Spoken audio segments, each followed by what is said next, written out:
to turn up in large numbers and exercise their democratic right. First, that statement made earlier by IEBC Chairman Wafula Chebukati. And vote tallying is underway in all electoral units where ballots were cast today in various by-elections. Attention is now on the Independent Electoral and Boundaries Commission, IEBC officials, as Kenyans wait for the results. Let's take you now to Matungu in the county of Kakamega and find out how that exercise is going on. KTN senior political reporter Patrick Amimo joins me live. Good evening, Patrick. What an eventful day it has been. What can you tell us? The vote counting exercise began at 6 p.m. At 5 p.m. after the poll stations were closed, and I'm at the tallying center, where we are yet to see the streaming in of those results from various polling stations. The 116 polling stations that are in Matungu, where voters participated in this election to elect their next member of parliament.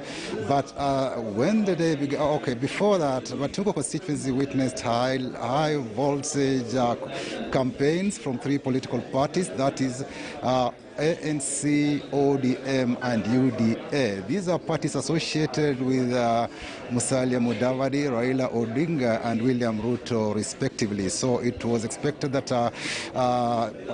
beside the child campaigns, it was to be really a hotly contested election.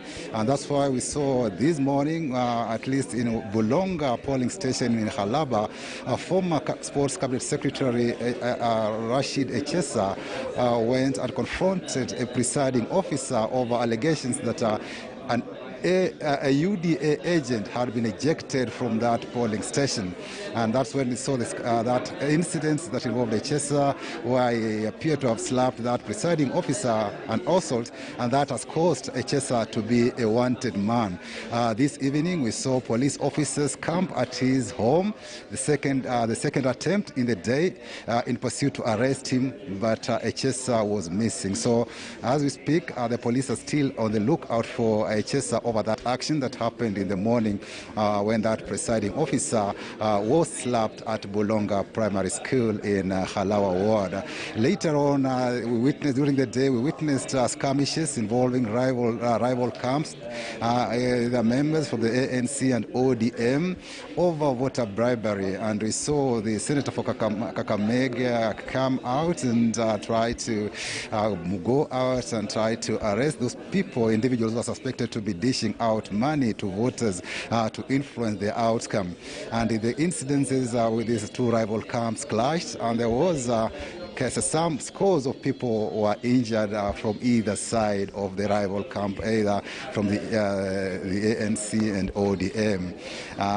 Later in the afternoon, we saw a case in Matungu police station where the senator intercepted some documents, electoral materials, face masks belonging to ODM, and he alleged that ODM was filling already return of results from various polling stations by 2 p.m. And when he went to the police station, they had already arrested some 3 or 4 individuals belonging to ODM. But at the police station, when it appeared the police were not giving him an ear, he looked frustrated that perhaps adequate action was not being taken. We saw the group move to another polling station where they attempted to disrupt the voting exercise there, but police reacted quickly and arrested several individuals who are in custody because security presence in Matungu constituency was in top gear to ensure that there is law and order across the constituency as voters exercise their rights. But then allegations of voter bribery were rife. Yes, and indeed witnessed some of that in our live coverage earlier. Thank you for that roundup. Briefly, who is there now? Do we have any of these key political leaders at that tallying center watching events as they unfold? Briefly.